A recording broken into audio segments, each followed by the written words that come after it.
we're looking at issues around food security and, of course, issues around inflation, as well. Food inflation has remained on the upward trajectory in recent times. Of course, the president did make a promise that the prices that the government will boost food production and, of course, bring down the cost of food items. Over a month plus down the line, that is not happening yet. Nigerians are still paying more for food commodity. Let me speak to someone who is in the field of agriculture. He's the Vice President, Nigeria Association of Small and Medium Enterprises, Dr. Ajisefinni Ayodeji. He joins me virtually from Bauchi, North East Nigeria. Good morning, Mr. Ayodeji. Good morning, everybody. I'm fine. How is Bauchi this morning? Oh, all right. Absolutely. Let's look at issues around food production. Of course, the president did promise at the beginning of the year during his broadcast to Nigerians that there's going to be there is going to be a boost in terms of food production, and of course, that is expected to bring down the cost of food items in the market. But so far, we are not seeing that. What do you make of that? Well, thank you once again. You know, in farming, there is season for planting and there is season for harvesting. I have Dr. Ajisefinni Ayodeji back now to continue discussion with regards to agriculture, talking about food production and inflation in Nigeria. Dr. Ayodeji, are you there? Very well. All right. Before we went on that break, now you were making some point with regards to whether crop cultivation is seasonal. Can you take us through that as well? Thank you very much. You know, we have two season farming in Nigeria. We have not started all year farming for commercial purposes. Number one, we have few farmers that are doing all year farming. Majority of the farmers in this country are on seasonal farming. And looking at what happened last year during the rainy season, we had serious issues. Various states, especially the northern part, northeast of Nigeria, faced a lot of flood. And now, the output from every other state is not enough compared to the population that is consuming the food. And those that are available, you know, we Nigerians, we like taking opportunity to inflate just to make up their own costs. And for the look of things, the way the federal government is talking about boosting food production, it's not a thing that will be immediately impacted on the community. There is trade land preparation. We are already in the dry season farming. How many farmers are on farm? Is a question we should ask ourselves. Comparing the population consuming the product and the number of farmers on farm, rainy season will soon come up. And don't forget, output of rainy season is what we are consuming now in the dry season. And the output of the rainy season was not that too good. Now, this is dry season. It's what we produce now that will sustain us during the rainy season. Until when we have all year round farming, a commercialized farming, a mechanized farming, and going back to farm settlement before this stability in food production can come to stay. Thank you. Indeed, talking about instability there. You are in Bauchi. Bauchi is one of the food baskets, so to say, of Nigeria. What are you seeing? You're talking about issue of dry season farming. We've been talking about this for a very long time. What equipment are you seeing? Are farmers being given equipment for them to be able to go into dry season farming? Nigeria is blessed with so many bodies of water where we can have access to, have this farm free if you have the available irrigation equipment. Well, I just arrived during the weekend and I also moved to the commissioner of agri in Bauchi and see how we can work out agribusiness model for dry season farming. How the state government how we can enhance the productivity and support the state government in making agri to the business of our people even to the local level. I want to believe with the little time I've stayed here, I saw fresh harmful products and I look at it, I ask questions. Farming is part of their major job here in Bauchi. And by the grace of God, Bauchi will soon be an agribusiness-based state. Indeed, talking about Bauchi becoming an agrarian. You are in Bauchi right now, like you rightly mentioned. A lot needs to be done. Nigeria doesn't seem to believe in what government is doing. If you look at the survey conducted, there's so much mixed reactions with regards to government confidence. What do you think government can do to gain the confidence of the people with regards to, food production? Because there are a lot of promises with little deliveries. Well, this is where the issue of national orientation agency needs to come in. Government policy needs to be enlightening. Time frame needs to be pushed there. Yes, government has said that they want to boost production of food. It is not going to be an immediate thing. The impact will not come until 6 months. But people in the populace will not know that. It's only when there is regular publicity and enlightenment that yes, our government wants to boost food production. This and this are what it will take, and this is the time frame, this is the timeline when this thing can be. And to support and have little relief, government is ready to subsidize or work on something that will bring down the price of the one available in the state or in the country. But for now, we need to enlighten our people, give them information, update them about what is the next thing or what is government doing presently and what are they going to do. People need to know time frame so that their mindset will be towards that period. This food production, increase in food production is what this administration promised us at the beginning, towards the end of last year. But we, the professionals in the field, know that this cannot happen practically or be effect by the community until towards middle of 2025. Until towards middle of 2025. So Nigeria will have to endure these high prices until probably June or May or June. See, the issue of high price in food production is not from the farm. It's not from the farm. I need to clear this.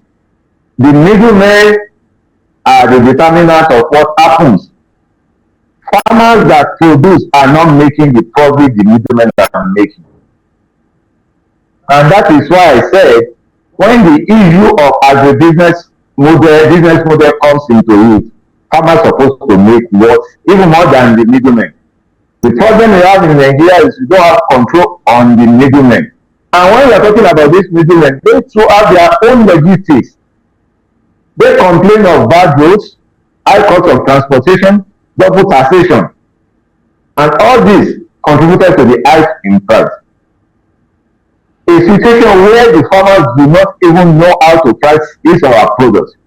Using open market pricing system, this is the result we will be seeing. Everybody has the right monopoly to determine the price of what he or she is selling. Like yesterday, what I bought here in Bauchi at 500 naira, down there in Abuja, I bought it at 300 naira. Is that not monopoly of pricing? Doctor, do you blame the middlemen who now have to pay more to transport the goods they bought in villages to urban centers because of the increase in the petroleum products? There's also increase in almost everything, electricity, increase in telcos. I mean, the phone that we use to communicate, there's been increase in almost everything. So I'm going to blame the middlemen for the government policies that is, responsible for the increase in almost prices of everything in the market. I will not blame them 100%, but they have their own blame to carry. I will say that. Why do I say that? Is overpricing of products in order to take opportunity of the situation to slaughter the end consumer should be stopped. A situation where there is what we call price control. There should be a control on the profit margin on whatever we are buying from farm or we are selling to end user. And I believe these are part of what FCCPC should look into. You are buying a vegetable, a basket of vegetable from farmers at, for example, 10,000 naira. All your logistics is about 5,000 naira, which is abnormal on the basket of tomato. Coming to the market, what percentage is your profit margin? The demand determines the profit margin. When there is high demand, the middleman takes advantage of that. But we will not blame them, as we said. Cost of capital is affecting them too. Absolutely. Therefore, it comes back to government. Indeed, they're coming back. It comes back to government policy. All right. Coming back to government policy. And how do I mean coming back to government policies? There should be a great relief to food production in Nigeria, from farm to table. Let's make our transportation, if it is by rail, let's make it easy for transportation of farm produce. Let's have access road. Let the state governments have their own agribusiness practicing entity, whereby farmers will have a central pool where the product will be domiciled at a very discounted prices.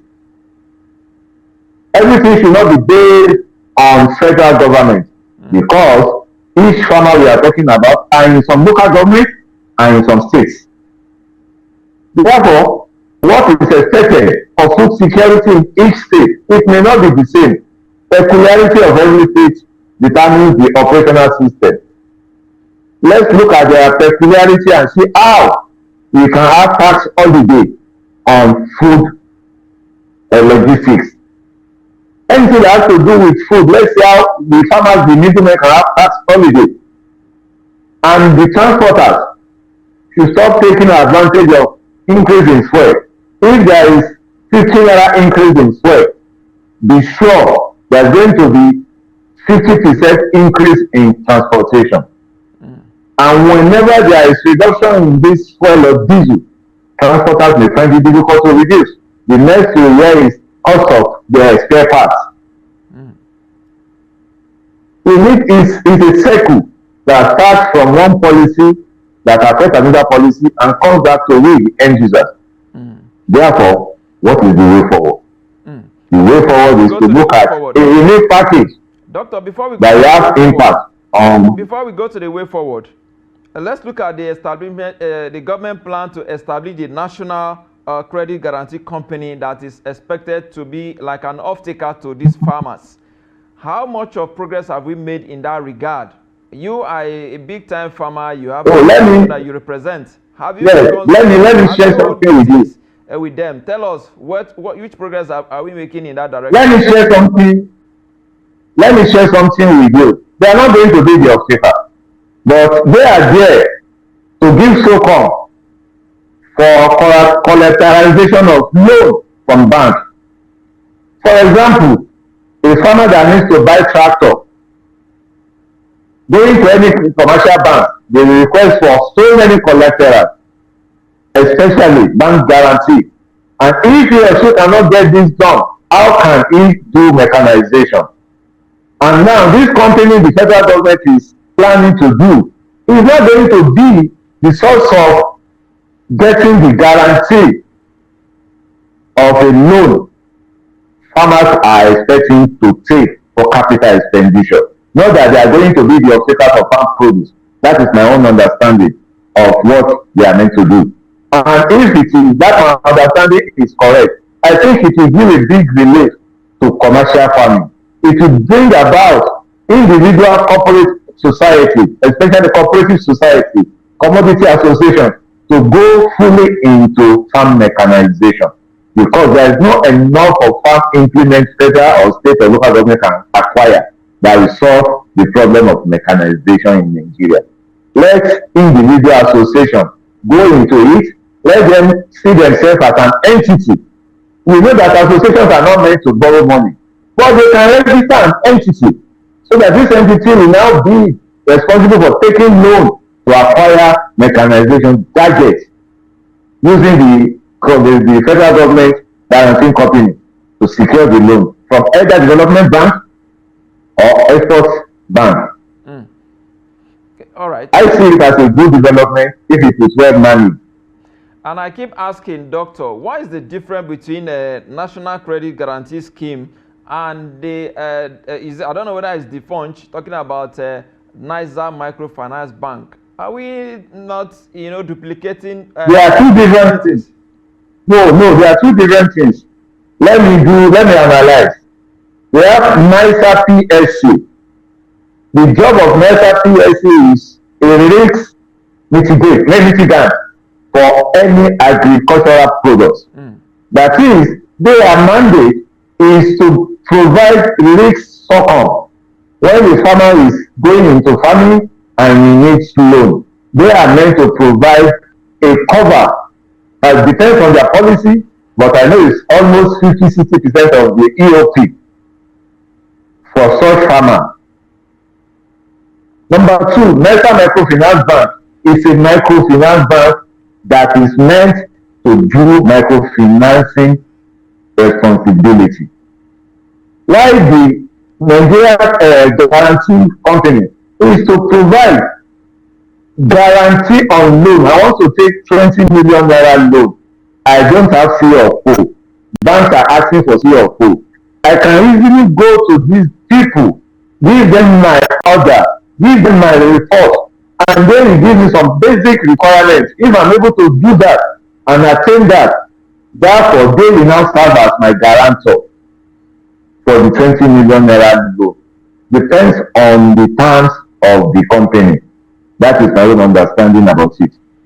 Talking about your own understanding with regards to that, I was thinking that since we have a NISA Microfinance Bank, which was responsible for most of the farming season we had under the former government, talking about the Anchor Borrowers Program and so many other government interventions, I was thinking government to harness that. But just tell us now, what has been you interface with small businesses who, need credit from some of these government agencies for them to be able to, further their businesses. Tell us, how much of impact do you think NISA has been making in the last 1.5 years? Let me stick to that. Which of the NISA are you talking about? Is it NISA Microfinance Bank or NISA PSC? Microfinance Bank. You know, directly. The last administration established NISA Microfinance Bank to handle agricultural small and medium enterprises fund, ACMES, and this was well capitalized, but the end result was not that too supportive and encouraging, based on two factors of the borrower and the lender. But if you are to talk about federal government intervention, truth be told, majority of we, the small older business, are not ready for business. We are full of trading. There is what we call corporate governance. You are a farmer. You need to register your company as an entity. At least have a business name. That is why I used to talk about agribusiness. Having your business name, do you have a bank account? Having a bank account gives you an history. That will make you to qualify for any government intervention. There is difference between Dr. Ajisefinni and Dr. Ajisefinni Nigerian Ventures. If banks want to support, they will prefer to support Dr. Ajisefinni Ventures rather than to support Dr. Ajisefinni. I'm encouraging our audience at home. Let's take it as a priority. As a food producer, I know most of us are in nano category, but there is nothing stopping us from getting our business into the normal corporate entity. So with this lack of harmonization, like we're seeing, you did rightly pointed out, do you think we are ready to prioritize agriculture in a way that we can tackle food inflation? Well, this question is basically based on the leadership in each state of the federation. What is their priority? In all fairness, federal and some states are trying their best in prioritizing agri. But the truth needs to be told. There are so many opportunities that can rub shoulder with oil and gas in Nigeria. If we are able to harness and we have a very good leader who is farmers friendly, that is ready to support agricultural development, agribusiness development in their state, because federal will only make policy. Implementation is at the local government and state level.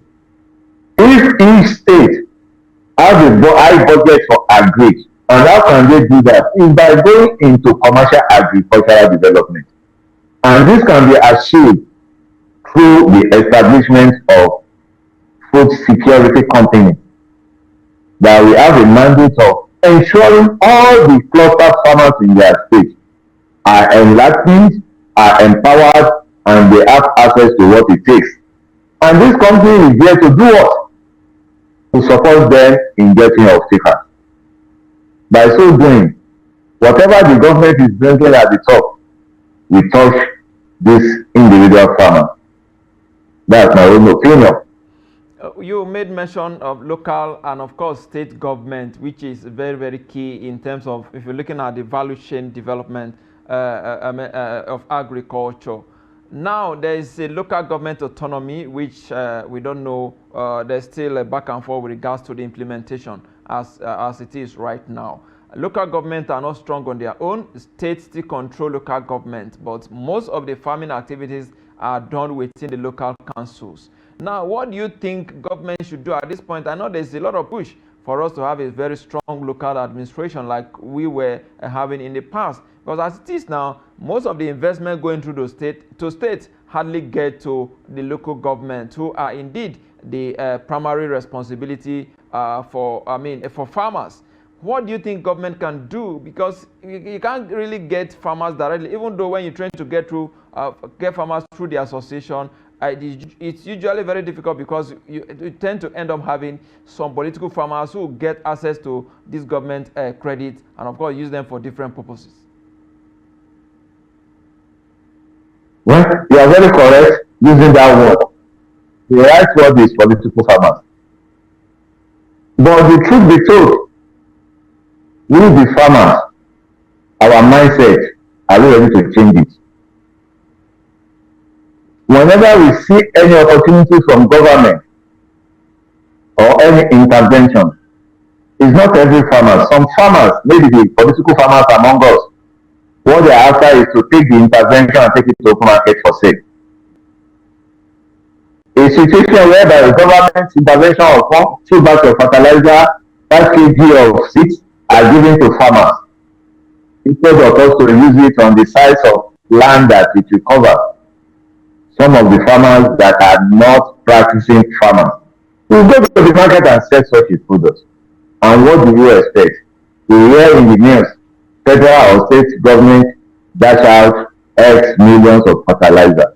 We, the real farmers, will now be asking ourselves, who are these people? It can only be if we go to the grassroots. And I'm very happy for one thing that is happening in the association. All associations in Nigeria, especially the agricultural associations, they have decentralized their membership to local government level. How effective is this done is now what we need to work on. And working on it means that we need to do serious mindset reorientation. Farmers should not wait for government to give them intervention before we go to farm. This is our own business. Whatever intervention that is coming from government, I want us to see it as a supportive one. And let's use it to reduce our costs. And if I'm made to say something which I used to tell my people that are in agribusiness with me, that what we will have suggested to federal government to be doing to we the farmers is to revive any of the agricultural banks that can be given working capital loan at a single digit with minimal terms and conditions for a tenure production. You are into livestock. You know that fattening is 6 months. You can take our loan for 8 months. You are into arable or vegetable. You know your gestation is maximum of 4 months. You can take a loan for 6 months, and this is this. And I will always say, having the off-takers, let the Rice Millers Association work with Rice Producers Association. Let the yam flour producers work with the yam tuber farmers association. There should be synergy among us. If all these are there, the financial institution that is responsible for working capital that will ease the burden of farmers, and let's get most of these inputs as a subsidized rate. If this can be done, if this can be looked into at the National Assembly, the Committee for Agri, they should look at it from that perspective of let's start subsidizing this farm input and be ready to give single-digit loan to farmers with a minimal terms and conditions. I believe whatever policy government wants to come up with will help and get to the real farmer, not those other ones. There's something you pointed out, the fact that the problem does not just lies with the federal government alone, that farmers indeed also need to change their mindset. Many of them see government intervention as a part of their own national cake, as the case may be. What do you think can be done? Because government appears to be doing so much with no result, like I did mention earlier. And you have pointed out that farmers are also part of the problem. If farmers are part of the problem, what else do you think government can do at this point? What kind of monitoring and supervision do you introduce? I said it, and I will repeat it again. You are a businessman, you need working capital. I don't need to give you. I don't need to be a charity organization. Go to the bank that relates to your business. Go and apply for a loan at a very minimal single digit with light terms and conditions.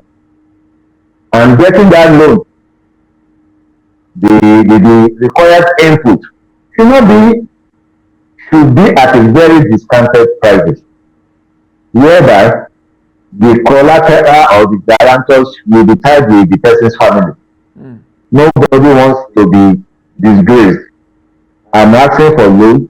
It's either my wife or my children that will guarantee it, or my family related people. And if I default, they know the implication. They will be the monitor. And you can do it in a cluster of cooperative system. We call it inter-guarantee. Let A guarantee B and let B guarantee C. They will be their own monitor because they know themselves in their cooperative society. And if A did not pay his own loan and B pays his own, the liability will be on A. Without this, we'll be able to know the real farmers away from seasonal farmers or opportunity farmers. That is my own suggestion. All right, that is a very good suggestion there. In 30 seconds, if you can tell us, what to expect is with regards to, every state in Nigeria did have a particular crop that they are actually known for. What is Bauchi known for? You are already in Bauchi. Well, I know they are very good in protein and grains production. I know they are very good in grains production, and I believe my presence here as an agribusiness practitioner will improve and enhance the productivity to higher level, whereby Bauchi State will be one of the exporting value-added products. In Bauchi, their major value-added product is maize to produce, I've forgotten this local name they give it. All right. I've forgotten the name, but it's a popular thing, popular food. And let's see how this food can be packaged and become an exportable daily consumption in Africa. All right. I must thank you there, Dr. Ajisefinni. There's still a lot to be done for us to get to that point where we can have sufficient food for local consumption and, of course, export them. There's still a lot to be done with regards to agriculture. If you look at the budget for 2025 is still not encouraging. Still way below the Maputo declaration of 10%. We're still below that standard. I must thank you, Dr. Ajisefinni Ayodeji, Vice President, Nigeria Association of Small and Medium Enterprises, speaking to us all the way from Bauchi, northeastern Nigeria. Thank you so much for your time. It's a pleasure. All right, with that is a wrap on the show today. We'll be back again tomorrow. I am Yusuf Akogu.